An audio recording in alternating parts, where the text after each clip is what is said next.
All right, guys, fan favorite, and one of my favorites, Dirk Durham. There exists a threat, from anti-hunting groups to politicians trying to give our land away, and we won't stand for it. Those vast western landscapes provide the space for our wildlife to thrive, and a place for hunters and anglers to fuel the fire that sparks their soul. In this show, we share our love of hunting, fishing, and conservation. Here, we provide the foundation to meet these threats through passion and the grit of the American outdoorsman. Welcome to the Western Huntsman Podcast.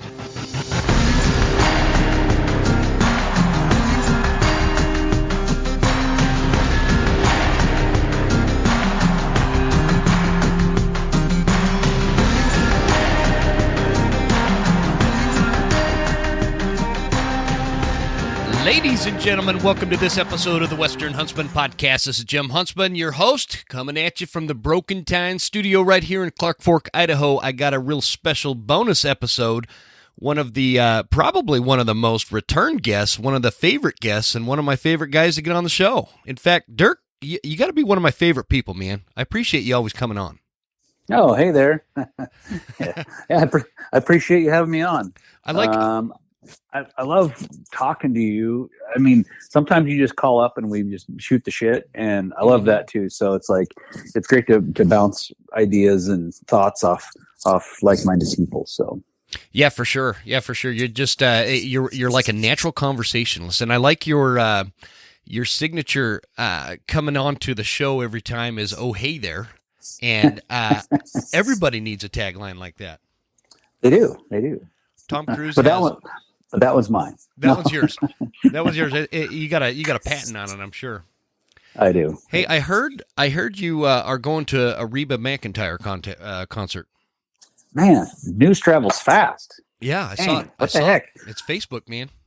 I thought I would I'd fly under the radar on that one, because I talk a lot of shit about country music. But sounds like we're going to Reba.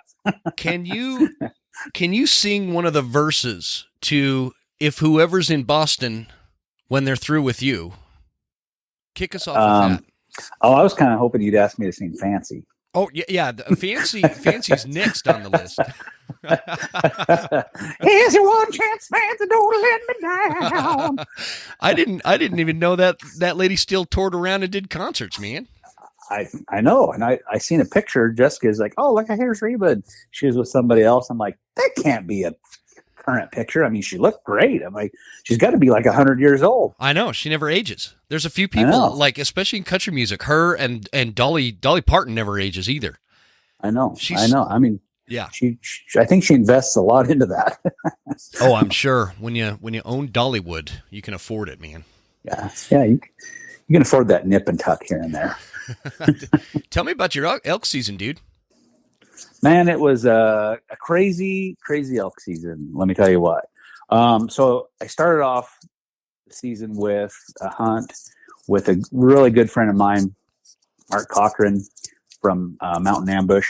He's actually my old boss from Night Force up there in Orfino, Idaho, back when I used to work there. And he drew a special tag in Idaho. I'm not going to say the unit because I want to draw the tag next year. but said this unit, you talk to people and they're like, "Oh yeah, it's a great unit. Oh yeah, there's a lot of elk there." And we hunted September 1st through the 4th. I just went along to call and try to do a little video camera work for him. And it was beyond both of our wildest dreams. I mean, I've never been anywhere on planet Earth like that. Really? It was crazy, the amount of mature bulls. And when I say mature, I'm like, every basin we glassed into had a 350-inch or bigger bull in it. And then we saw some 380, 390 class type stuff and a ton of just, decent 6 points, 300-inch bulls. Now, we didn't see hundreds of elk, though. It wasn't like there was cows everywhere and stuff. We were there from the September 1st to the 4th, and they hadn't really herded up yet. So we didn't really see much for cows, but man, there were these pockets of bulls living in these north face timber pockets. Mm-hmm. It's real open country, but they were living in these north face timber pockets. And man, just about every one of them timber pockets had some damn nice bulls in it. So, and they were super receptive to calls. That's what I was going to ask. Were they talking? Oh yeah, they were very talkative. It wasn't like September 20th type rut fest or nothing, but the bulls would answer, and then they would come. They would just come in. They're just like, I don't know if they're like, hey, who's that mofo over there running his mouth? I'm gonna go check him out. The biggest bull we called in, I swear to God, it came from like 3/4 of a mile away. And when he got to 700 yards, he started running, and he crossed this huge drainage and just ran the whole way up. And he got to about 100 yards from me. And Mark was kind of angled to where if the thing came downwind, he'd smack him because it was super open country. He kind of stood there and bugled for a minute and looked around, and then he just kind of wandered off. I'm like, what the heck? Where's he going? And man, he came all that way to do that. But then he walked over and he kind of disappeared. And what I realized was there was a huge wallow. And I think he's just like, man, I'm hot. I ran all this way. I'm going to go cool off. So he went and laid in that wallow and laid there and wallowed and rolled. And he looked like a pig, and he covered himself from his eyeballs to his a-hole in mud. He was just, I lost sight of him. I'm like, man, where did he go? Did he leave?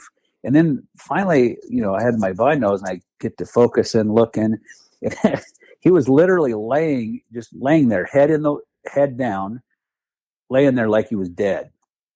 And then every now and then he'd give a gurgly bugle like he had mud in his throat. It was the craziest thing I've ever seen. And he laid there. He did this for like 30 minutes. And a lot of it, he just laid there motionless. Once he got completely covered, he just laid there like dead, just like dead tired. And he laid there. And after about 30 minutes, he got up. And another funny part of this story is there were 2 mule deer bucks standing there watching him, like right at the edge of the wallow. They're like, we want to come over and get a drink, but dude, you're in the way. So they crazy, man. Yeah. They just stood there and watched him until he got up. And then they went over and got a little drink out where the water was still moving. But then he walked right over to us, walked right downwind, right to where Mark was set up. And he had about a 30-yard shot. And there was, hold on, there's somebody's breaking into your car. I thought that was mine. I was like, God, did I push a button or something on accident?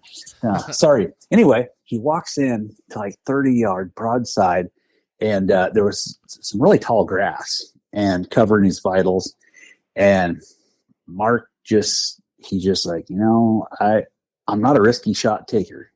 I don't feel good about it. He's like, so he didn't take the shot. He had him dead to rights. Should have shot, in my opinion. But, he didn't feel good about it. And, that was his judgment to make. And he didn't shoot. This bull was like a 380 bull. This thing was 380 all day long. Are you serious, man? Yeah, just a freaking giant. That was the biggest bull we called in. After he ran off, then he was just like, oh, man, I should have shot. But, like I've said before, taking risky shots, it's almost like you're better off to say, man, what would have happened if I had taken that shot and killed him, rather than taking something, maybe a bad shot, and then and have to live with that monkey on your back the rest of the year. Like, man, I really wish I wouldn't have shot. That was stupid. So, so kudos to him for doing the right thing in his own mind. And anyway, we called in a whole bunch of big bulls, and he didn't shoot. And then he had a little time later on to hunt later in the month, and went back, and the cows were around at that point, and bulls were on the cows, and they bugled like their heads off, but they didn't really bugle to him. So they didn't have a lot of luck have him come to the calls, but they did call in a nice bull. He shot like a 330. He only shot like a 330 class bull. Is that it? That's just, it? just a tiny little thing, but he shot this beautiful heavy horn bull. 3:30. Anybody in the right mind would have been happy with it. I would have been stoked, and he was really stoked. He's like, man, I got to have all that fun, and then I got a nice bowl to boot. So yeah. he was Heck pumped. yeah, man. That's awesome. So I mean, I'd be tickled with a 280 right now. oh yeah. Raggy 4 sounds pretty good to me. God, I'll shoot a spike, man. I almost did, but he turned around right before I could get a shot off at him. So, Dang it. yeah. So I had my girls with me, so it was pretty exciting. But he turned around last minute. But 330, man, come on. What kind of loser shoots a little 330? Right. So, man, that kicked off September, and I'm like, man, I don't know. That did something to me. I mean, I'm like, I don't think I'm ever going to be the same until I get to go back there again. I'm not be able to enjoy the taste of food or the freshness of air until I get to go back there with a tag of my own. That was a really cool place. But then the next week, Mark, I was fortunate enough to have Mark join me. He went along with me to Utah. And I got to hunt a really cool place there. It was a weird hunt, definitely different than what I'm used to. It was a guided hunt on this giant tract of private property. And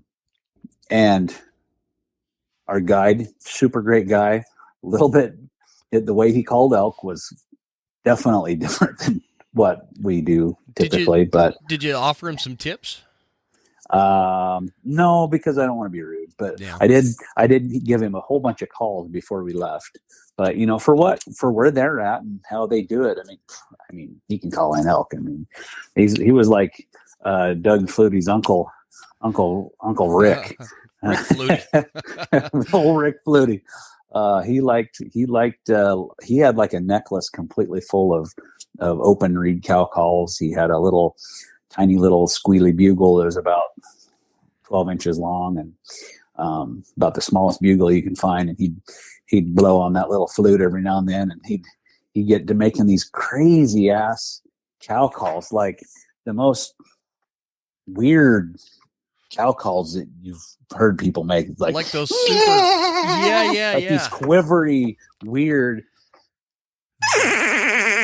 He'd do weird stuff like on purpose. I'm like, so hey, tell me about that weird quivery call. He's like, oh man.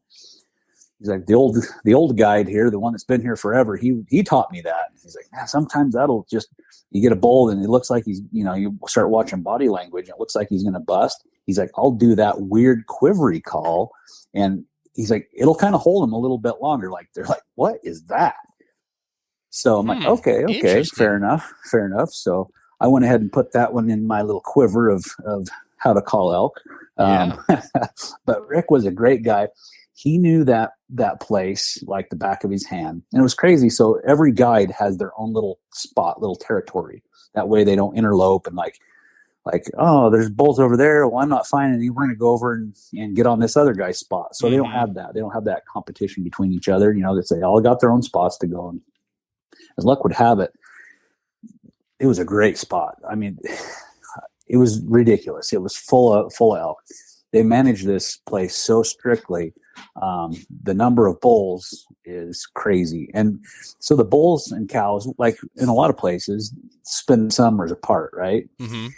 The cows go and they have their calves and they spend their summer at wherever. And then the bulls, they kind of bachelor up and stay at this other place. Well, so one drainage over from where the cows lived, then the bulls were there, and there were just tons of freaking bulls in that place. Like when I say tons, the first evening we probably made a 2.5-3 mile loop total. Mm-hmm. And within that time we saw like 40 bulls. Jeez, man. Yeah. So it was super unexpected. We didn't see the quality kind of bulls that we'd just seen in that special unit in Idaho. But you said quantity, Montana wrong. Yeah, Montana. The quantity was just unbelievable. I'm like, where's the high fence, right? Yeah. It's like a 280,000 acre cattle ranch, basically, with normal fences. But I know the area well, man. I know exactly where you were at. You know where I'm at. Yeah. So anyhow, then it was just, every day was just crazy cool. It was really thick country, so it's my style, Mm-hmm. Unfortunately, thick country doesn't lend itself to creating a really great video. You know what I mean? Oh, for sure. So it's tough to get all those interactions and stuff on a video to where you actually can see the bulls. When I see the bull and the camera guy sees the bull, but so that was a very big challenge. But man, we had a ball and ended up shooting a bull on the third day. And they say, well, they're like, well, we don't try to restrict you to shooting a certain size antler bull, but we want you to shoot a certain age class of bull. They don't want you to shoot anything less than 7.5 years old. That way they, wow.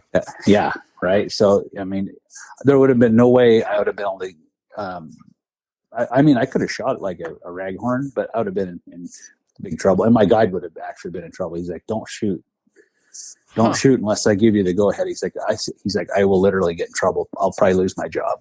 Oh, wow. It's that serious. Well, they do take that serious. Right. But the thing is, there's plenty of those kind of elk. It's not like, oh, well, shoot, I'm not going to get one. I mean, there were lots of mature bulls there and lots of young ones. So. They were pretty vocal there too.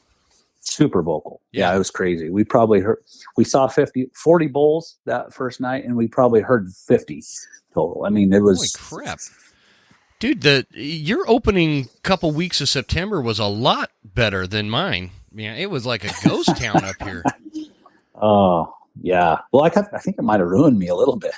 Yeah, it might have. It might have. I got all excited, like, I don't know, day 2 or 3, we got some bugles, and I'm like, yeah, man, the bulls are on fire already. And then it just went, dead silent. Hot, super, just not great elk conditions, I guess. So anyway, yeah, that's awesome, man. You were hunting kind of down with my new buddy Baker. Love it. I just had him on the show. Yep. Baker was there. So I got an invite. So my cousin is Evan Hafer. So he's the founder, one of the founders of Black Rifle Coffee, and he gave me this invitation last September. I was driving on the way to New Mexico. I was like, hey, and we've been trying to put together an elk hunt. He's like, hey, you want to go elk hunt next year? I'm like, heck yeah. And I said, where do you want to go? You want to go to Mexico? He's like, hey, why don't you come to Utah and hunt with us? I'm like, really? He's like, yeah. I'm like, that sounds great. Yeah. Let me think about it. Yeah. And I feel like there's a lot of these public land purists. They're like going to throw rocks or whatever. But you know what? Those guys can pack sand, because I don't know anybody that's going to turn down a hunt like that somebody say, hey man, you want to come hunt? I mean, hell yeah. I mean, it's like a dream hunt. It's like a winning the lottery. It's like a lifelong like dream. Of course, it totally is, man. And Baker and I were talking about that exact thing, where people are, they give everybody shit for hunting these private lands. And one of the things I said to him was, if any of those people talking smack were to get an invitation to hunt a ranch like that at no charge, they would never in a million years turn that down. Or even if it was made affordable or whatever, like they would not say no. I'm a stone cold public land hunter, and I would love to go hunt somewhere like that. So it's a ridiculous argument. Right. And I will say this too, like that property, Joe Public can draw that tag. Mm-hmm. You can build points and you can draw it. It's basically, they call it a CWM or whatever, but you can draw that. Joe Public can draw that tag, and you can go and if you draw the tag, you can go hunt it, and they will actually provide you a guide at no charge. They will feed you. Yeah, they will feed you. They will lodge you. If you draw the tag, they don't charge you at all. That's crazy. It's a super limited draw, though. I mean, there's not a bunch of guys drawing that tag. Yeah, I think you have to have. I mean, it's over 20 points. It's crazy. Yeah, I think so. But they also have deer and antelope and all. They have everything, moose. They have everything that Utah has to offer for big game on that place. I don't think they have any goats or sheep, but the other main ones, they do. So yeah, there was a guy there with these kids, and one of the kids had got a tag, and they were antelope hunting and just having the best time of their life. And so anyway, it was a cool place. Sweet. But yeah, I'm a dyed in the wool, born and raised hunting public land, and I'm going to go ahead and I'm just going to say it. People are going to call me a liar or crazy, but my highest anticipated hunt of the year was back to Idaho. Where I hunt is almost as important as what I'm hunting. Right. I just love the beauty, the nostalgia, the area of Idaho. Unfortunately, comes with a lot of baggage, like hardly any elk and elk that don't like to bugle and stuff. But it makes it really challenging. But when it's good and when it clicks, I mean, it's so rewarding. So so I will say that I still love my normal good old fashioned over the counter stuff in Idaho. But so I ended up shooting a really nice bull there. And so then after that, I got with cameraman Dusty. I had David frame with me before. Mm-hmm. Got with cameraman Dusty, and we headed down to New Mexico. So, you told me last year about this time that you're not going to New Mexico again. And then you go down there. Why do people keep telling me that? I got it recorded. Damn it. You better lose it. Delete that recording. No.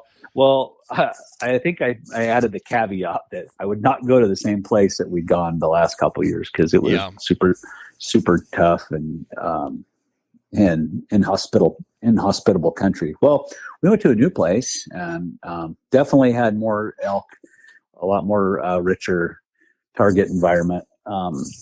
But it was just as inhospitable. It was different looking. There's a lot of trees. There's tons of pinyon pines and tons of ponderosas and stuff. And from a distance, you're like, wow, this is beautiful. Man, this is going to be awesome. Mm-hmm. Then you get up close and start walking, and all that stuff that looked like lush green grass. Well, that's noxious weeds. Oh, really? That cover like a riverbed. And the riverbed is everywhere. It's the side of a hill. It's a mountaintop. It's a big flat field. There's a little bit of dirt here and there, but man, a lot of it was just rocky, like you were like these round cobblestone rocks, like you're walking down a creek bed or a riverbed. So, so from a distance, huh? Oh yeah. When we first pulled up, I'm like, oh my God, this place is oh man, this is going to be awesome. Then you walk for 30 minutes and you look down in your pants. You can't even see the color of your pants anymore because there's all these little pokey bastards sticking everywhere. Oh man! Yeah. And then you're rolling your ankle all day. But anyway, I don't want to complain. But anyway, that's what it looked like. That's what the terrain was. But yeah, there was a lot more elk. We were hunting a border of a Native American reservation. So with the tag, you can't go on there. So, they have guided hunts over on the res there that they charge people $1 bazillion to go on. But hunting the fringe there, there's a lot of overlap, they'll go in and go out of the res. And so we hunted that edge, and every day there seemed to be fewer elk on my side of the fence. Oh, really? The elk were just gravitating towards the res. Where it's like the first day it's like, oh yeah, there's quite a few bugles over here. The next day it's like not quite so more. And by the third day I'm like, man, it's getting almost to be a ghost town on that side. And it's just chaos over there. Just there's 20, 30 bulls just going crazy. Wow. And I'm like, man, I'm not going to be super picky if I see I get a good, nice shot on a decent bull here on my side of the fence. I'm going to shoot at that thing. And we'd had a pretty lackluster morning, a lot of hiking, and we could hear the giant party over on the res. And there was a couple bulls on our side, but one bull in particular just kept on piping off. And I said, "Hey, Dusty, you ready to go back to the truck?" He's like, "Sure." It's like mid-morning. I said, on the way back, maybe we'll just shoot that bull. He's like, "Okay, that's fine." We kind of laughed a little bit like, yeah, right. Like that's going to happen.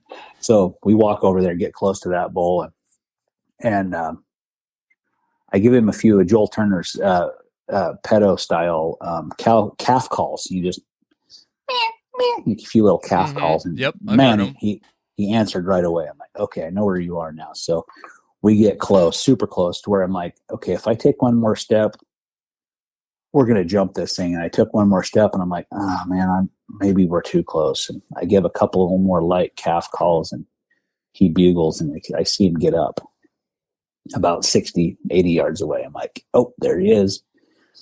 And he didn't come in how I anticipated. I thought he'd get up and be like, hey, how you doing? And come walking over to us. But he got up, bugled, walked around, started feeding. And he fed and he would bugle and he would feed and he'd bugle. It took, I don't know, 15 minutes maybe or so.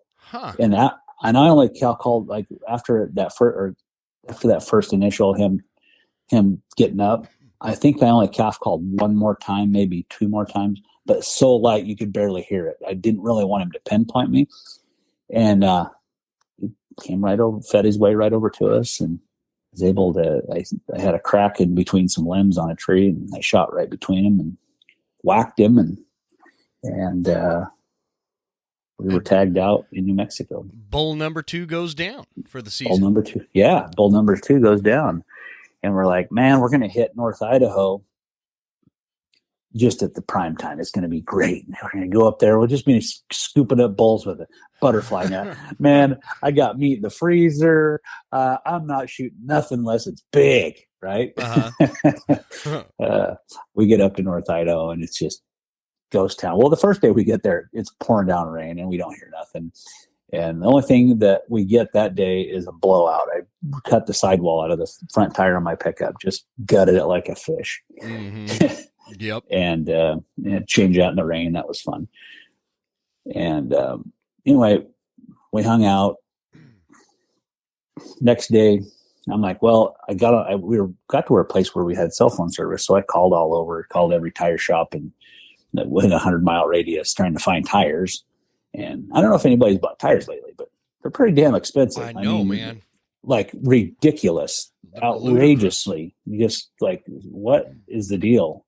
You think gas prices are ridiculous? This is uncalled for. Somebody needs to look into this. Yeah. But I mean, I paid the price I paid for normal pickup tires. Is like what people paid for monster truck tires just a couple of years ago. Yeah, I know. Yeah, it's ludicrous, man. I mean, there's like a few things. Tires are one of them that is absolutely ludicrous. So I feel for you for sure. Yeah. So the next day, I'm like, okay, I found some tires about 100 miles from where we're at. I'm like, all right, well, we'll hunt till noon tomorrow, and then we'll head out and we'll go to the tire shop. So Dusty and I hunted till noon, got on a couple bulls that morning, and they sucked us down into some really nasty places. And we fought our way through the brush and said a couple bad words and on the way in and out. Didn't kill nothing. Called in a bull to, I don't know, 10 yards maybe. And all I could see, I got one glimpse of an antler tip. I couldn't tell you if he was a 400 incher or a 100 incher. It was a bull. I know that. Yeah. He got to about 10 yards and raked a little bit. And then he got right below us and got wind. But anyhow, so we get back to camp and Dusty says, hey man, I think this tire over here is flat or getting low. On my look, I'm like, yep, it's low. So one of the other tires took a giant rock right through the face. Jeez. And I'm just like, man, I was babying this thing today. I'm like, I normally kind of drive my truck pretty hard, through the woods. I don't usually baby it. And this thing, I was just putting around it was Grandpa Jones putting around through the woods. So I'm like, oh, dang it. So luckily I bought a plug kit and a tire pump earlier for this hunt because I'd had some tire trouble earlier in the year. I'm like, I got to make sure I got the stuff. So I had to dig this. Are you running like 10-ply tires or what are you doing? Yeah, these are 10-ply, but really? I'm going to find out, I spent 18 years working in the tire industry. So, and at that time, I knew Goodyears were a piece of shit tire. And, but I thought, well, I got out of the tire business in 2010. I'm like, yeah, it's been forever ago. Surely they're, these new ones are pretty awesome. They look badass. Yeah, it turns out they're shit too. Still shit, so don't buy those. Yeah, they're still garbage. So yeah, I run a big old sharp arrowhead looking rock. I mean, more like a spearhead type rock right through the face of the tire. So Dang, I shoved that thing completely full of plugs, like 3 plugs, and pumped it up. I'm like, all right, we'll cross our fingers. We got a long ways to go. And we ended up getting some new tires, but for a nominal fee, you got some new tires for a phenomenal fee of of about $2,000. I mean, wrap your head around that. It's $500 a piece. $500. That's nuts, man. And these are just average size pickup tires. I don't even, my truck's not even jacked up. I don't have 35s or. Yeah, I mean, these are like just regular size tires. It's like the same ones 3 years ago. I put some really nice 10-ply tires on my wife's Suburban. It's a 3/4 ton Suburban. So I put some really nice tires on them. And it was $1,200 3 years ago. And I thought that was ludicrous. But now you're looking at $2,000 for basically the same tire. It's stupid, man. Yeah, unbelievable. Wait till you have to buy tires for your Ford. I don't want to talk about that. My Ford is already costing me a ton of money right now. So too soon. Yeah, I just signed up for Truck Trauma Anonymous. I'll be starting those meetings next week because I've had a hell of a time with all my pickups. Yeah. So anyway, got tires. Got back in the game, right? Okay, we're back in the game. We got tires. All right, come on, Elk Bugle. And we got a couple more bulls to bugle. And then I get word my wife has to go to the hospital. At midnight, she goes to the hospital and she's just not feeling good. She's just feeling super sick and like a lot of pain. Oh no. She gets in there and come to find out she's got appendicitis. Oh geez. Jessica's got appendicitis. And they're like, it didn't burst all of a sudden. It sounded like it kind of like leaked a little bit and just made her sicker. So she didn't have that immediate, like big painful experience like a lot of folks have with appendicitis where you're like, oh man, something's wrong. I got to go to the doctor. Yeah. Just kind of come on real slow, made her real sick. Anyhow, so she gets in there. They have to do an emergency surgery. They can't do the laparoscopic 3 little hole surgery. They try and then they find out, oh my gosh, this is like really bad. Since it kind of crept up on her, it'd been leaking a while.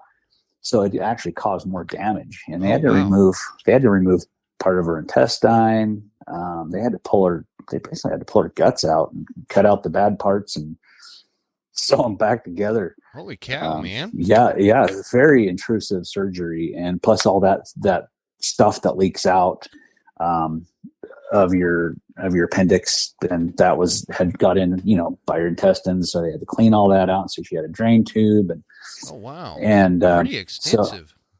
So at that point, my archery elk season's over. I got to get home and make sure, she's going to be okay and take care of her and be here for moral support. Cause it's very demoralizing when you have a surgery like that and you're in a lot of pain, and she was still in a lot of pain when she came home. So, gosh, man, that sucks. I didn't know it was that bad. I knew kind of what was going on, but I didn't know it was that extensive. Yeah. And then after we were home for a couple of days, then, she's going back in for a checkup, and they're like, yeah, this is getting infected. So she had an incision, about a 4-inch incision. I mean, I could have stuck all 4 fingers and my palm of my hand down in this hole. It's so big, right? Oh, wow. And they have to pull the sutures out and open it up and express the infection, the pussy stuff out. Yep. Which is horribly painful. I mean, they gave her some lidocaine injection around that, but she's like that didn't really do anything. She thought it was like the worst pain of her life. So then they had to leave it open so it drained. Wow. Every day there for 3 or 4 days, we went in and they had to pack it with gauze. They stuffed gauze down inside the hole. We had to go in every day for like 3 or 4 days, and they would repack it. And then finally, like yesterday, we had a follow-up appointment, and they had pulled out the packing and kind of let it start closing up on its own. And the doc's like, yeah, it looks really great. The infection's gone. And if you look at it, it's like, man, from what it was to now, it's like geez, this is things like sealed right up, like just like they stitched it together or something. It's crazy. Huh. Wow. He's like, yeah. So unless you're having more problems, you're good to go. You don't need to come back in and see me anymore. So. God, that's nuts, dude. Yeah, I didn't know it was that. And the way you're paying her back is all you're doing is taking her to Reba McEntire. Yeah, I mean, it's the little victories, right? It's the Reba little McEntire. Things. It's the little things. I think that's called for. Well, Reba's going to be honored. Yeah. There is only one call company here at the Western Huntsman, and that is Phelps Game Calls. Born out of hunting and the necessity to make the best calls on the market, Jason Phelps started this company in his garage back in 2009, and now he's got some of the finest lineup of elk calls, turkey calls, predator calls, waterfowl calls available on the market. If you guys go to the website, check it out and get what you need. And if you're in the market, when you go to checkout, use promo code Huntsman10 for 10% off. Whether you're just getting started or have expert level calling skills, check it out at Phelps Game Calls. Get them close. Hoffman Boots is a fourth generation owned boot company, a family of shoemakers based in North Idaho. I've been sporting a pair of Hoffmans for close to a decade, and I really like the Hoffman Explorer in the 8-inch. It's the best boot out there, so check it out at hoffmanboots.com, and you'll see the whole lineup of hunting boots and lineman boots and pack boots and everything else right there on the website. And if you choose to purchase a pair of boots, make sure you use the promo code all caps lock Huntsman10 for 10% off. Scree Gear, extreme high-performance hunting attire and gear that is scientifically tested, complete layering systems, and some of the finest merino wool products to keep you warm and comfortable, and it's all backed by a great company. What I really like about Scree is if you go to the website, they have these bundle options like the elk bundle, or the whitetail bundle, or the turkey bundle, all that stuff that'll get you completely outfitted for your favorite hunt. The starter bundle is a really good deal. Make sure you check that out. They've got the VIP sizing guarantee, and so you can exchange something if it doesn't fit right at absolutely no charge to you. Guys, it's a great warranty, great company, and at checkout, as always, use promo code The Western Huntsman for 15% off and free shipping. The Elk Collective. Folks, the best investment you can make when it comes to hunting is what's between your ears. Having elk knowledge is what separates those who succeed every once in a while versus those who notch a tag every single year. So go to the Elk Collective and sign up. There's over 150 videos in this online course to teach you everything you need to know by some of the best experts to ever enter the elk woods. It's a great program at a great price, guys. And if you use the promo code, The Western Huntsman, you're going to get $20 off of your entire course. So instead of $89, you'll get it for $69. And now that September is over and we're into October and November and all these fall hunts, if you get it now, you're going to have an entire year to go through all this course. And believe me, you're going to need it. There's so much content in there. So check it out and use the promo code, The Western Huntsman, all one word. Last but not least is Tacticam. Guys, you know I've been using Tacticam for a very long time. I really like my Tacticam 5.0s. I like my Tacticam in the wide lens, so you can get that kind of wider angle and shot. They've upgraded now. They've got the Tacticam 6.0, which is super cool. I can't wait to get mine. And also the cell cams. Don't forget about the Tacticam Reveal cell cams. They've got a bunch of different series of these things, and I've got them all over my property, so I know what's going on at all times.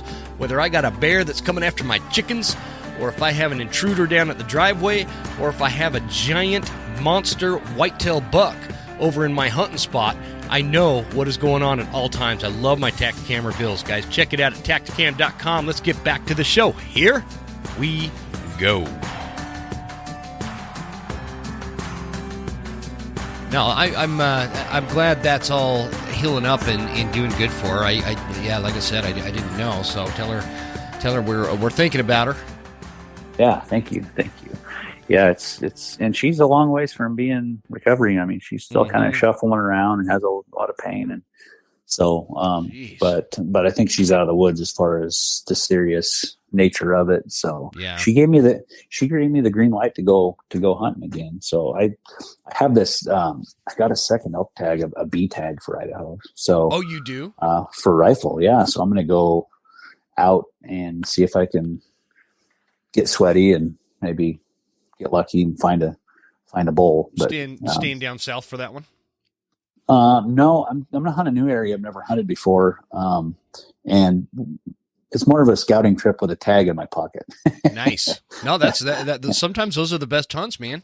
Yeah. Yeah, So I I do love have it. a deer tag too. So I'm hoping maybe I'll see a nice buck, Mm-hmm. get a big buck, and it's a long shot seeing if I find a big bull, but who knows? I might. It's You more never of know. more of a recon mission. And so Sweet. Well, that sounds like a good time. Yeah. Yeah. So, well, that's a good way to bring up some new calls from Phelps, man. When we start talking about how our elk seasons are kind of winding down, and now we're looking at deer hunting. Yeah. Deer season, man. I don't know if a lot of people know this, but whitetail hunting was my first love. Like Mm-hmm. I read every book, magazine article, bought every grunt call known to man, growing up hunting whitetails. Man, I mean, it rivaled elk hunting, and even for a while there. But so I'm a big whitetail fanatic. Yeah. I would, at one time Idaho had fantastic whitetails. These Mhm. days it's not so great, but not well like it was in the '90s. But still, Well, it's the I same still with love to get elk. out there. I did know that about you, and similarly, I love deer hunting, and I love whitetail and mule deer hunting, and I love being able to acknowledge the difference between the two and how to go about them a little differently. Yeah. And so deer hunting is for sure my longest standing hunt passion. And then I've got elk hunting as a major passion, and now I've got this new thing where I'm kind of half psychotic about bear hunting, man. I freaking love bear hunting. Holy cow, it's a good time. So these calls, talk to us a little bit about what's coming out. They're whitetail focused, obviously. Right. Tell us a little bit about these new Phelps calls, man.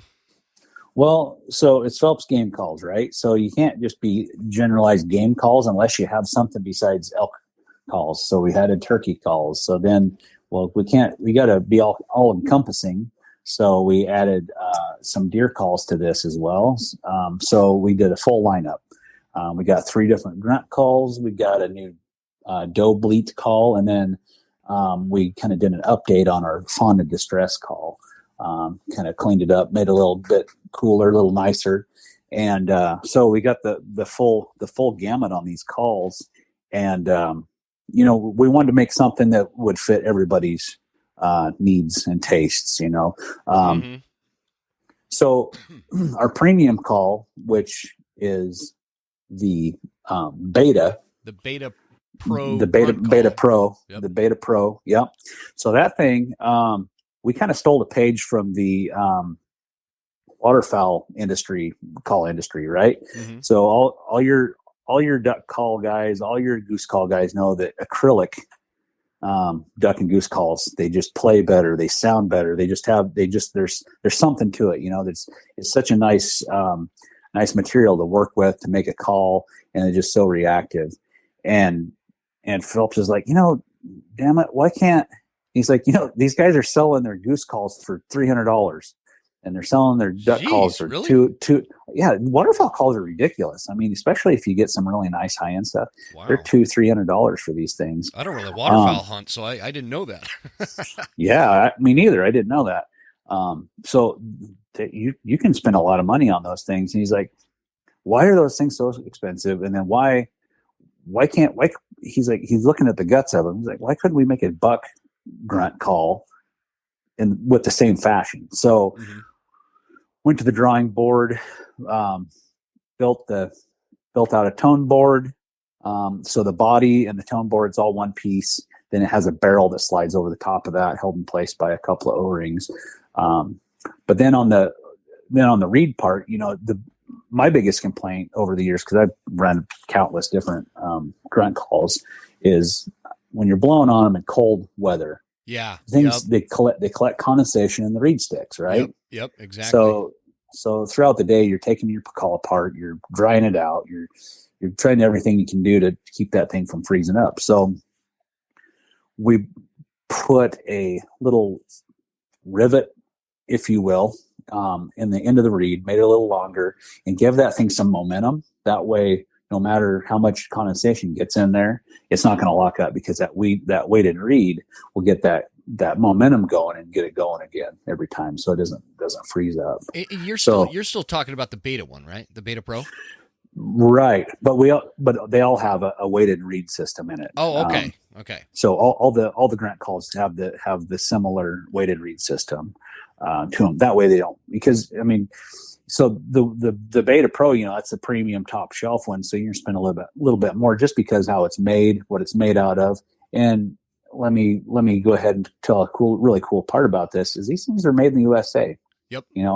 All your other cheap grunt calls, they're made overseas. That's why they're cheap, right? They can make them mold injection over there. They can make a bunch of them for inexpensive. These things are made in Washington State, right? They're machined in Washington State. They're assembled in Washington. Employing Americans. There's a lot to be said for that, brother. Made in America by Americans. That's right. Can we even say that today? We're gonna get canceled. You're gonna get some wokester after you, man. They're gonna come and cancel Phelps for being American made. Yeah, right. So that's our top shelf one. It's got and I'll talk about the bellow tube also. So the bellow tube, it's not just some tube that we ordered off some medical supply company website, like a lot of them are.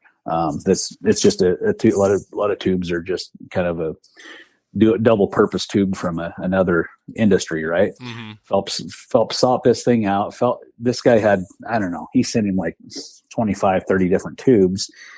And which ones, what do you like about each one? And then we got to make this thing fit. So he kind of figured out what he liked best about it. And then they made these tubes special for us. So both the Alpha and the Beta, they both have a bellow tube on them. They're custom tube to that call. Yeah. So they're pretty sweet, man. What's the biggest difference between this Beta and the Alpha? So with the price point on that Beta being a little bit high for a lot of people, we wanted to make sure we had a price point call that was available to guys who don't want to spend $75 for a deer call. Mm-hmm. So the Alpha, it's made of some different components. It's got a little different tone board. It's got a similar reed system, but that tone board, it's injection molded, right? Mm-hmm. It's not machined, so you save costs there, right?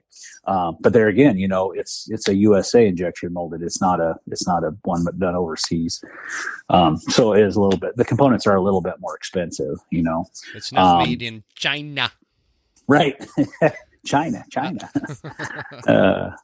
So you have that going for it, and then it's got a little different reed system in it. It's the reed system and the tone board system is a little bit different. I could see now that when you could look at that picture, I could see the difference in the reed there. Yeah. So there's some different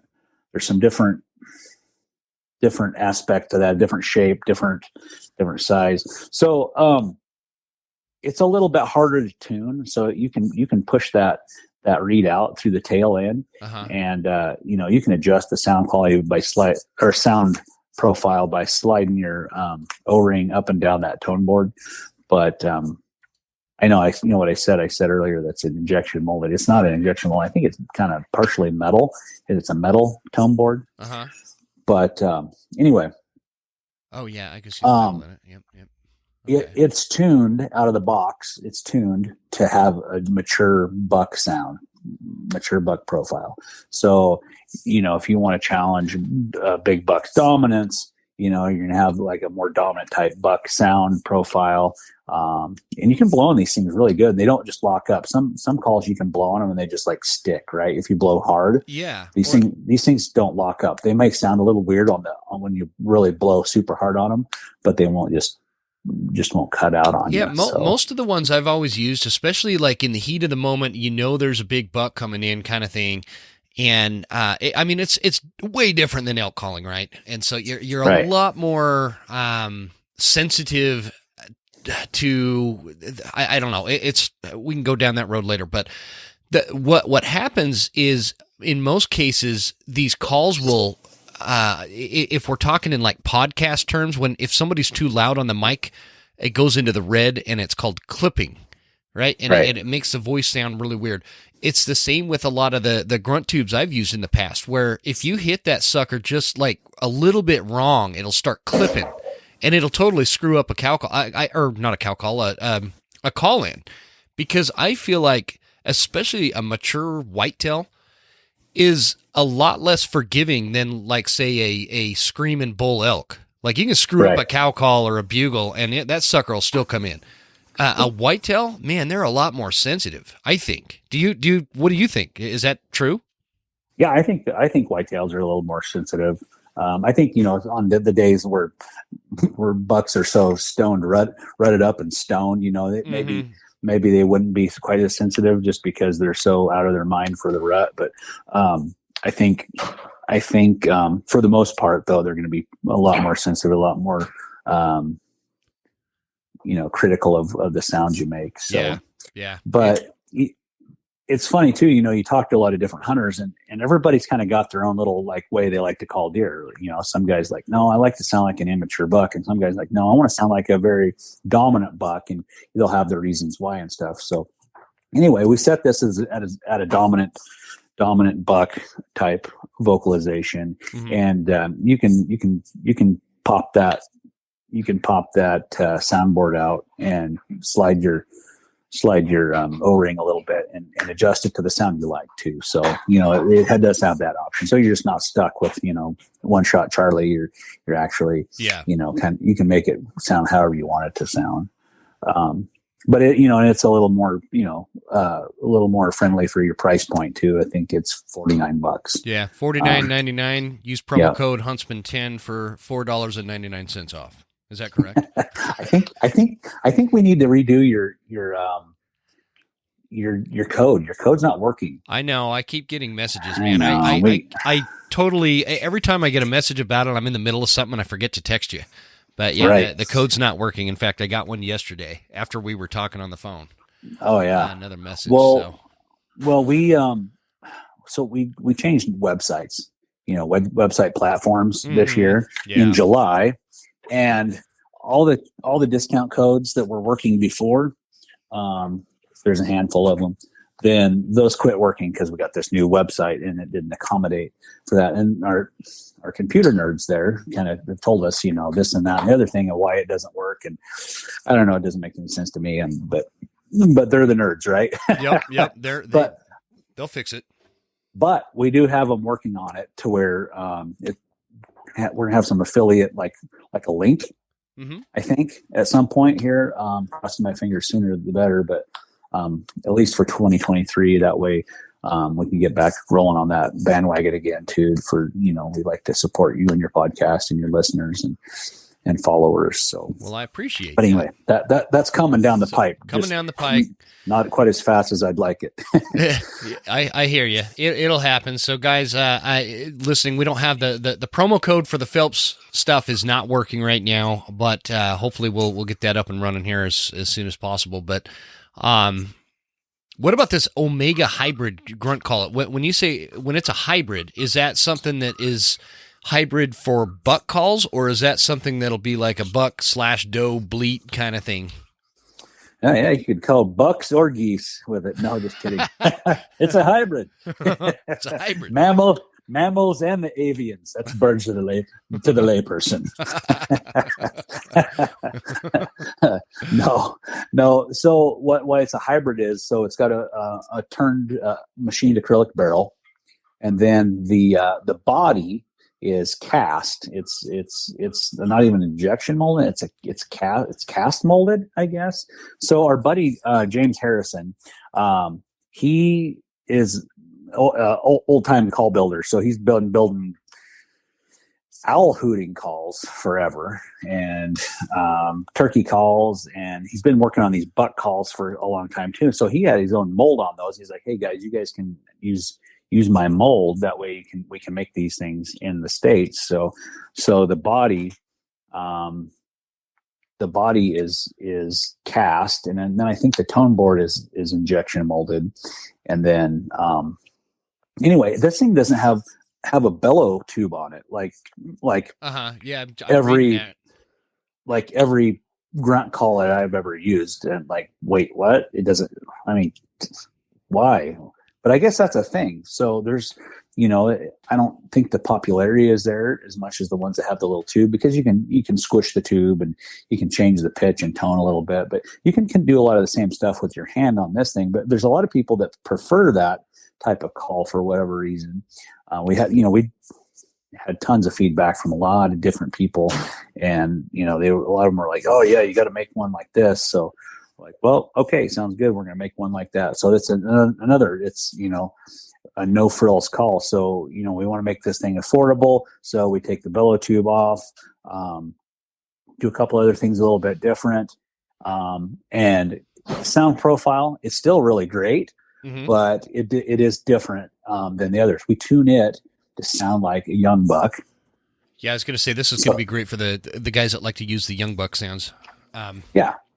Yeah, and it's tuned for like a young buck, and I've played with her a lot, just cupping my hands around it, just doing various little things with my hand around it, and you can change the pitch and make it, you can make it sound however you want to make it sound, almost like the bellow tube style. What I like about it, I've always liked a smaller tube. I don't like a big tube that takes up a lot of space, because I like to keep them in my chest pocket on my jacket. Yep. That way it's just right there. I can reach into it with very minimal movement. I can reach in, grab it, pull it out, give a couple horns on that thing, and stick it back in. I don't like it swinging around my neck. I don't like it. Yeah, I hate and some of the bigger ones I've used in the past, I mean, they're so big. I used to have to keep them in my cargo pocket of my pants. I couldn't even put them in my chest pocket or my normal coat pockets. So I'm pretty excited about using this one, just for the way I like to hunt. I mean, for me, I would go out. I would definitely have the Omega hybrid one, and then I would also have either the Beta or the Alpha one too, because a lot of times you'll get out, and if you're seeing, this isn't going to hold true so much in North Idaho where it's so thick and brushy, but if there's a buck and you could see that buck out there, maybe he's 100 yards out or something, it's interesting how they won't even acknowledge one call, but you switch and all of a sudden they're coming. You know what I mean? And so, right. And it's like elk, it's kind of like elk. They won't acknowledge a bugle, but you cow call at them, maybe they'll come in, or vice versa. So it's just they have their own little personalities. Yeah. Oh yeah, definitely. Yeah. So that's the grunt call lineup. That's they're pretty cool. They've got something for everybody. Like I said, that the Omega, it's like a $39.99 $39.99 call, but so they're not going to be your $20 ones, your $15 ones, your $12 ones you buy at the Walmart. Yeah. But you get what you pay for. They're made in America. They're made out of good, solid, quality components. We've done tons of testing on these things to make sure they're going to be good. And you pick them up, there you immediately see it's a quality product. It's not some rinky-dink plastic piece of junk. That I've got one. I bought one it must have been 1988. This was one. It was the Bob Zaglin series, and it showed a picture of this guy named Bob Zaglin from Texas, and I guess he must have been some big whiz bang deer hunter down there. And this thing sounded terrible. It looked cool. It was kind of an olive green color, and man, it sounded it just like super like rattly and like plasticky, and like I was so excited to buy this thing. And when I got it, I had to spend my own money on this thing too. It wasn't like my parents bought it. I had to spend my own. It was $25 back then, which was a lot of money. Yeah, and, sure. And I got this thing. I think I'd watched him. He was on like Eastman's. Remember, old man Eastman, Gordon, not Gordon. No, not Gordon, but the younger one. Mike Eastman. Mike Eastman. Yeah. I was drawing a blank too. Yeah. Mike Eastman and this Bob Zaglin, I think had collabed on this call or something, and he went hunting together. I don't know. This is just from vague memory from 1988, right? As a kid. But anyway, I was so pumped up to get that call, and then it didn't sound that good. And then I took it apart trying to adjust it, and then I broke it. So literally, dang it! Here a couple years ago when my mom passed away, and I was going through her house, their house up there, or the house I grew up in, then there was a bunch of my crap up there still. I'm like, hey, there's my old Bob Zaglin butt call, and I look at it still with that, like, man, I wish that thing would have worked out. And I took it apart again, like maybe I can figure it. No, it's still broken. Still broken.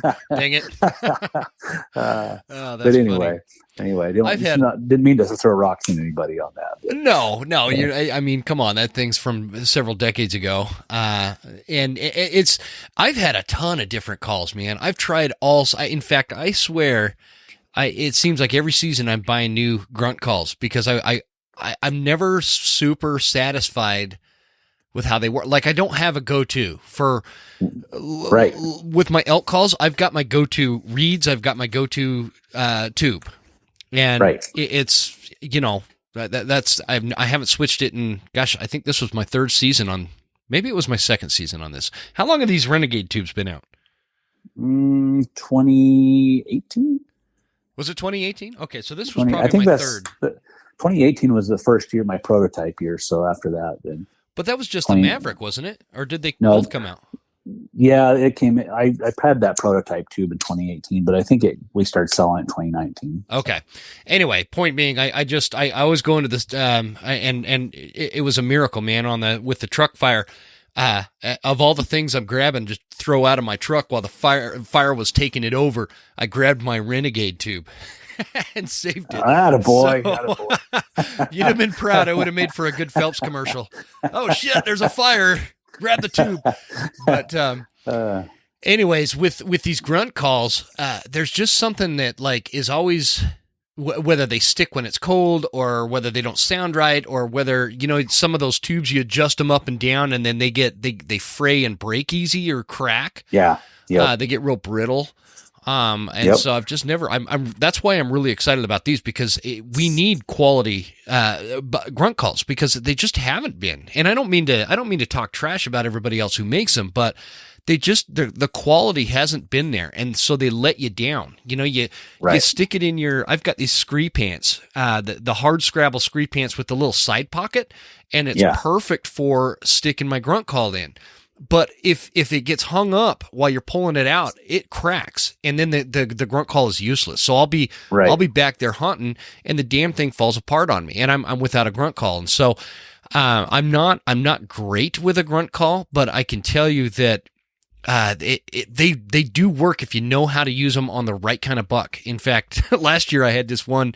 I'm like, burp, and he turns around, he's walking away from me, turns around and starts walking towards me. And every step he takes, have you ever seen, sometimes an old lady, every step she takes, she farts. Except the walking farts. Yeah, a walking fart.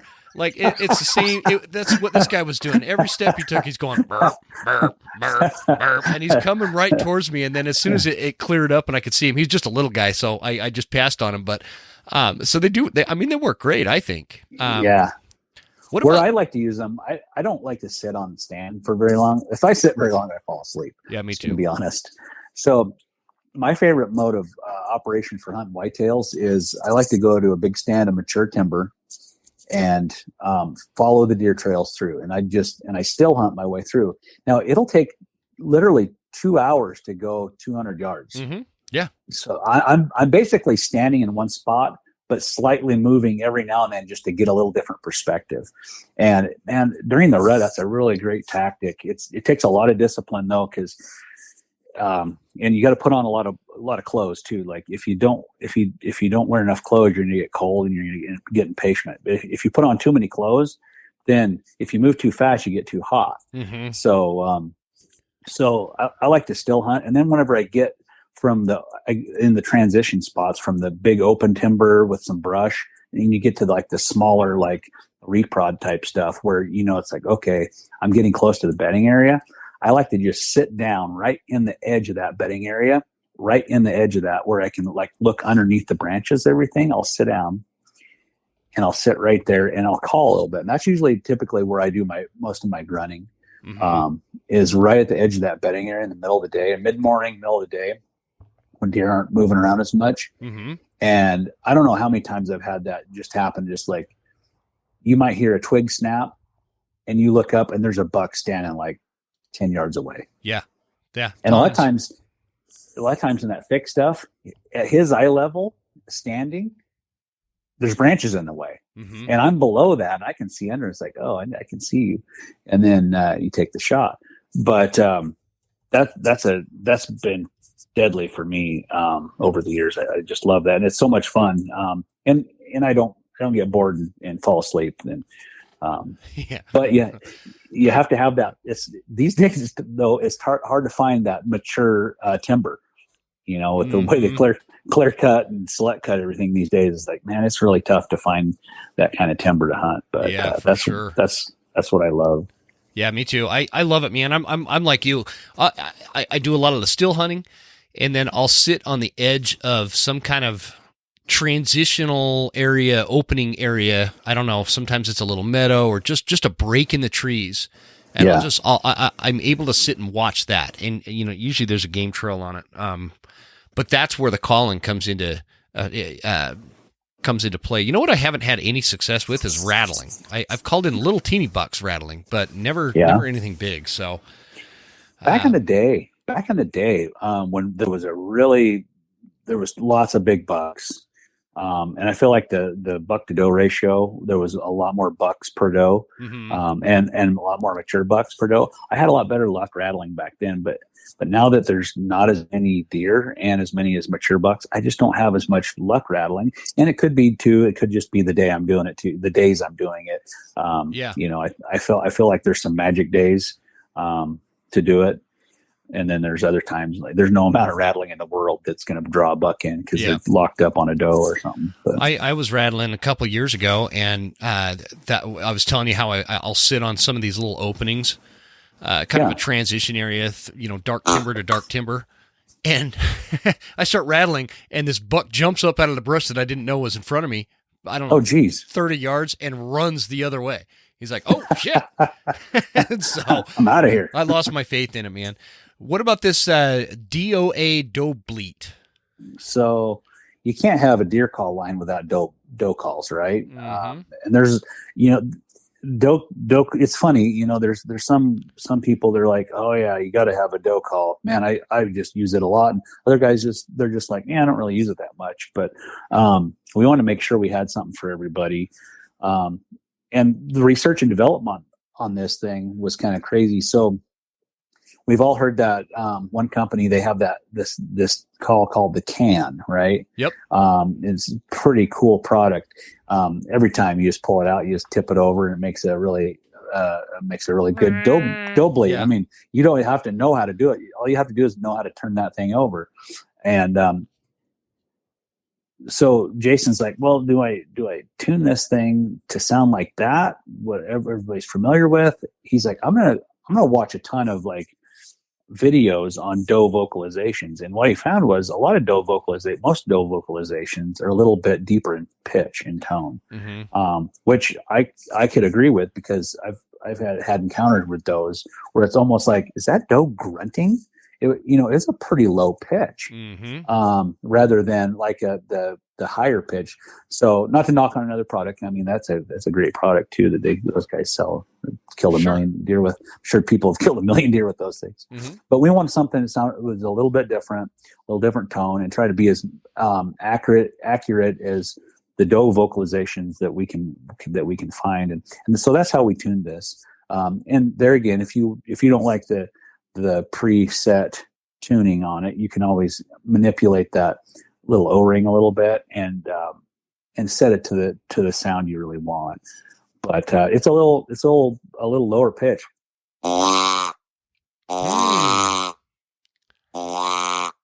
It's pretty low. I need one of those. That's awesome. Yeah. Blow that thing. Check your mailbox. Okay. I sent you a care package, so you'd see what we're talking about on this. You stud, you. Yeah. So it's a little deeper tone, but I think it's very accurate from what I've heard. And then, the countless videos, Jason, he's going to be like the first guy. He's like, I'm not a whitetail guy. He's like, but I want to know as much as I can. So he done a ton of research on it. And that's the way he tuned these calls to that research. And then we worked with a lot of different, I'm thinking 30, 40 guys, did questions, answers, asking people their feedback and like, what's your take on it? We talked to a ton of people about these deer calls, give the people what they want. Right. Mm-hmm. So that's why they're tuned the way they are. And then in the styles that they're offered in is, the stuff that people want. I love it. I love the size of it. I love, aesthetically, it's a really cool looking call. The DO, what is it? Dead on Arrival, Doe Bleat. Yep. Sweet. Yeah. Love the name too. So, that thing is sweet, man. Let's see. Whoops. I'm messing around on the Phelps website here. When it says chat with an expert, who am I talking to when I do that? Is that you on the other end? Definitely not me. I don't even know. I don't know. So we share. So the new Fancy Dancy website, we share with First Light, Gear, and Meat Eater, and FHF, right? Okay. But I think so. First Light has a large customer service team, and I think there's one of their customer service representatives that's on the other end of that chat, or a few of them, whoever maybe can take the chat if they're not on a phone call or something. I'm not sure how they run it exactly, but I know that's not me. And we've got a customer service guy of our own, Chris, and he's really great. But I'm not sure that he's the one manning that all the time. Maybe just sometimes. Well, let's round this out and kind of wrap this up with this fawn in distress, because I love this freaking call. This fawn in distress is probably my favorite predator call. First of all, I've killed a couple coyotes with it, and let me pull it back up on the website here. There we go. It looks like you guys have made a couple changes to it, but I've used it for bear hunting. I have not gotten a bear with it yet, but interestingly, when I was using it for bear hunting, I had this whitetail doe go absolutely nuts, and I didn't even know she was around, but she started running around me. And she's like pacing back and forth, but she's on a dead run around me, and she's blowing, and she's kind of doing this weird bleedy, whiny thing. And then she'll stop and blow, and then she runs off, and then she'd come back. She was freaked out and panicked about this, fawn in distress call. And it just, what it does is that tells you that the accuracy of the way it sounds is making this doe panic, and that's her natural reaction. She wants to help the fawn. And so, if it'll fool a fawn, the one that knows the doe, the one that knows what a fawn's going to sound like best, is definitely going to fool either a predator or even a buck. Let's talk about this fawn in distress call. Yeah, personally, I mean, I feel like I've hunted deer a lot. I feel like a damn whitetail doe is one of the smartest animals in nature, right? Mm-hmm, I do too. They are so cagey. They're so alert. Nothing escapes them. I mean, I've gotten by, I don't know how many big bucks over the years, them not seeing me, but a damn doe, they will pick you out. One day I was sitting in the woods with my feet up, and the bottom of my soles of my boots were a little lighter color than the rest of me. Mm-hmm. And this doe come walking by at like 20 yards, and she can see the bottom of my feet, and she picked that out immediately. And just really? Just seeing that like immediately, and just like got the hell out of there. Yeah. And I don't know how many times I've had does pick me off back in the past. Just, you think you like one little movement and they're gone. Oh yeah. Whereas totally. bucks or elk, for instance, I mean, cow elk are pretty damn cagey too. But anyway, if you're going to fool anybody, if you're going to fool a whitetail doe, then you're doing something, I think. Oh, totally. So yeah, this new call, it's still got the same guts as that old call you had, and that we've been selling for a while, the Fawn Jack call. And so it doesn't take a lot of air pressure to make this thing go. You don't want to blow on it like you blow a typical predator call. You just want to just kind of just get the sound going. Yep. You want to cup your hand over the end of it and then open your hand as you go.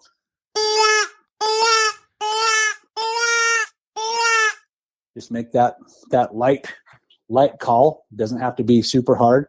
Now, the cool part about this call is it doubles as a jackrabbit call too. So if you're like me, I like to carry this call with me everywhere. Whether I'm elk hunting, deer hunting, bear hunting, whatever, I'm packing this thing with me. I don't know how many times I've called in coyotes with it.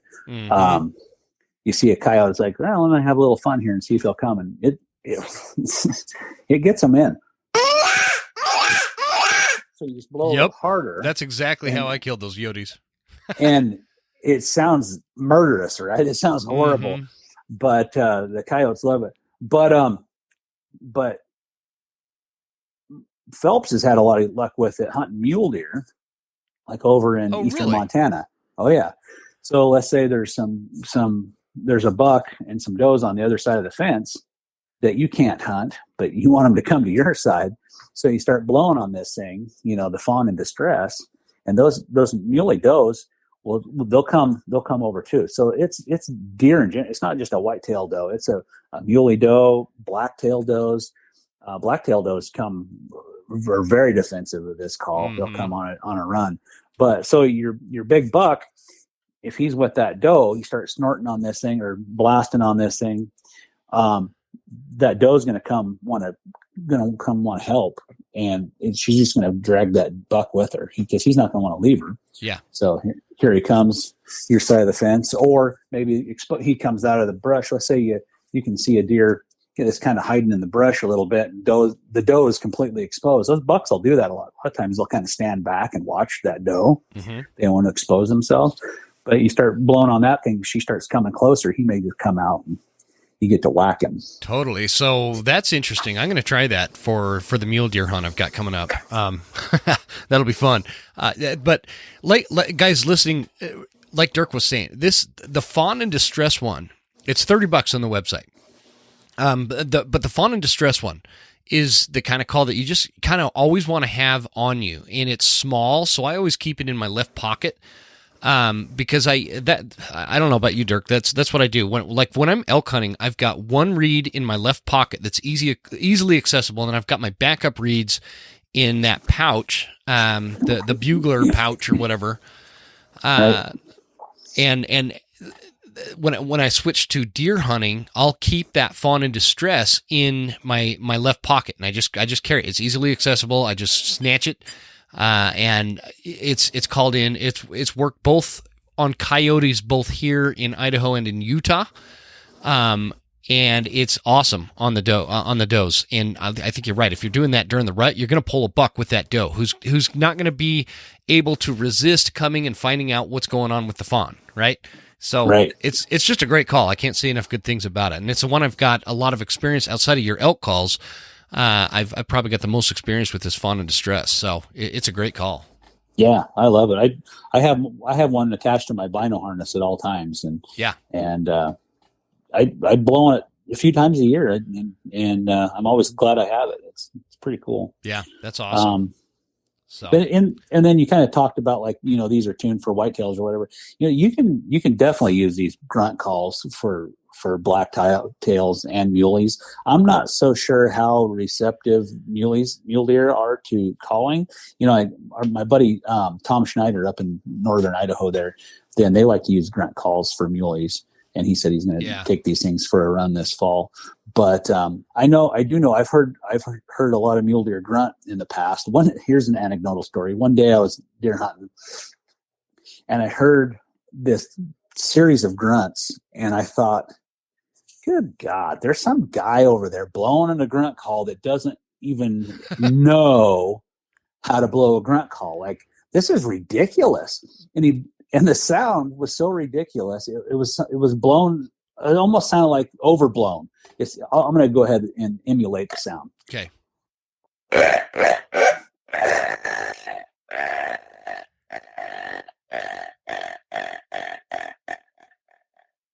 Huh. I mean, it was just like. And you thought it was Doug Flutie of the Whitetail Woods? I did. I thought it was Grandpa Flutie over there blowing on his deer call, blew it over and over and over again. And Grandpa Flutie. And I'm like, oh my God. And no sooner did I think that than I heard crash, crash, crash, like rattling antlers. I'm like, oh God, now he's rattling. So I walk over this little rise. I'm like, I got to see this idiot. So I walk over there, and this is no shit. There were two mule deer bucks just fighting, going. Oh, really? Oh, yeah. Shit. That's and awesome. I'm like, oh my God. So I lay down. I'm trying to get a rest to shoot one of these guys. And then they break apart and run off, never to be seen again. Dang. Do you think they winded you, or did they just break off? I think they just broke off. I think they were done fighting. So I'm like, man, well, I have a grunt call, so I'm going to do it. So I'm like,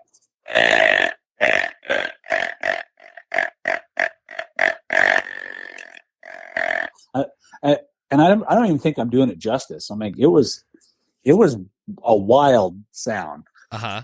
And so I do the same sound. I wait a little bit. I do it again, and pretty soon I hear something thumping. I hear thumpity thump behind me. So I look up, and here comes this whitetail buck, and it's a spike. Oh. And he thought he was King Dingaling. He was all puffed up. I don't know if you watch this during the whitetail rut. These things will posture up, and they'll flare out their hair, and especially on their back and on their neck. They'll make themselves look a lot bigger bodied than they really are. It's kind of crazy. Yeah. If you haven't, I mean, I don't know if everybody's noticed this, but anyway, he just comes walking up stiff-legged and all puffed up. I'm like, oh my God. And he walks, and I'm standing like out in the open. He walks over to this little sapling, and he just goes to town, destroying the sapling, just like going crazy. And it's a spike, huh? It's a spike. I'm like, oh my God, this is the coolest thing ever. So then I do it again when he's standing there, and he stops and he looks at me, and then he just doubles his efforts on that. Oh man, poor that's sapling. awesome. I was like, what did I just see? I'm like, oh my God. So then finally he kind of like looks around and kind of stomps off, like I showed them. Yeah. And I'm like, man, I just know I'm going to call him granddaddy. And so I kept doing it. And the rest of the day, I'd move a little bit and then set up and do it again. And I didn't see another deer that day, but that was a funny story. That's super cool. That's probably, that would have been like viral, man, if you got that on video. A spike raking and coming in all puffed up like back in the day going to the bar, and at about 11 o'clock, all the dudes would start holding their arms out a little more and throwing their head back a little more. They're getting tougher as as the night goes on, kind of thing. That's what the whitetail do, the bucks. And it's pretty interesting and it's sometimes comical to watch. I love it, man. That's the one advantage to either being in a tree stand, or on in a ground blind. I've tried the ground blind thing a bunch, and I just don't have a lot of patience. So, but if you've got a lot of action going on, that's where you'll see that a lot, and it's pretty damn cool. Yeah. Another time when I was a kid, I rattled in a buck, and I had the same kind of a posturing come in. This little spike buck walks in, all postured up and all flared up, and I was just like, man, that's a huge bodied. This is before I knew better. It's like, that's a huge bodied spike, man. Mm-hmm. I'm shooting him. Bam! I shoot this thing, and it was like I deflated him. I walk over. I'm like, what happened? This thing was huge. He walks in all stiff-legged, eyes rolling, and that's all puffed up. That's funny. Yeah, but he was delicious. Let me tell you what, man. It is, and I stand by this. I said this a few years ago, and actually caught some flack. But There's nothing that tastes better wild game wise to me than a 1.5-year-old buck, whitetail, a whitetail buck. They're so good. Yeah, it's like the best meat on the planet. It's so clean, and it's never like rutted up. You know, you get a late November mature whitetail. They could kind of be a little skanky sometimes, just when they're all rutted up.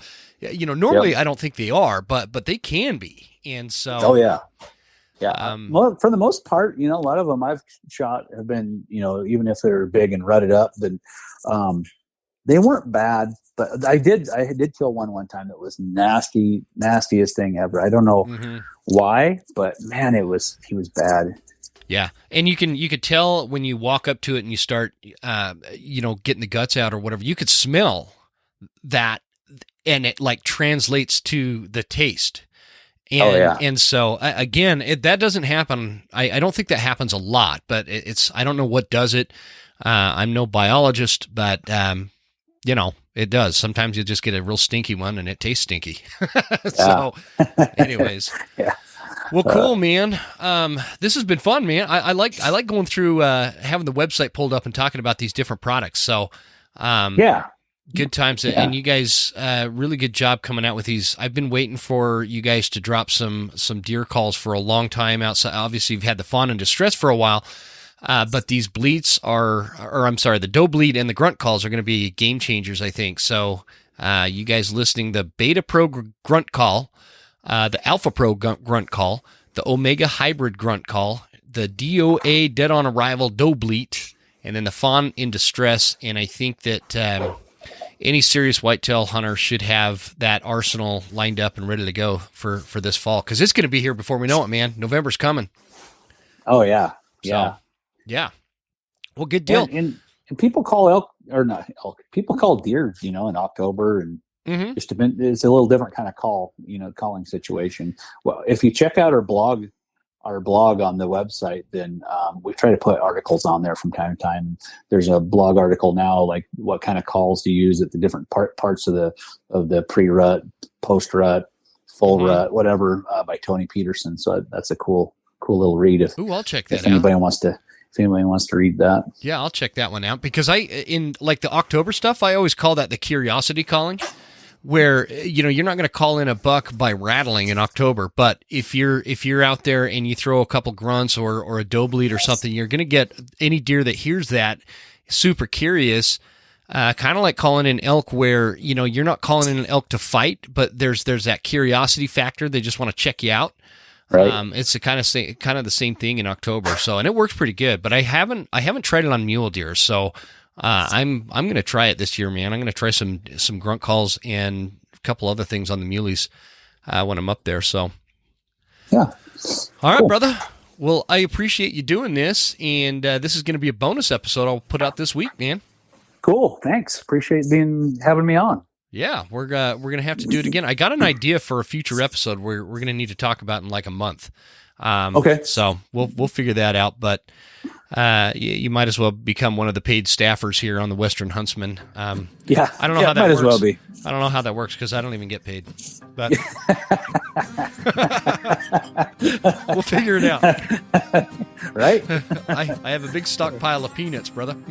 Yeah, perfect. Are they shelled or unshelled? Shelled. Oh, shelled. perfect. Yes. Yeah. I like them.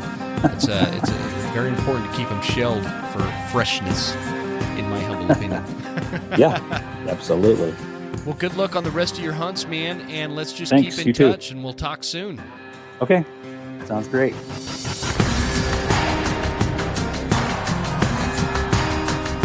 You made it!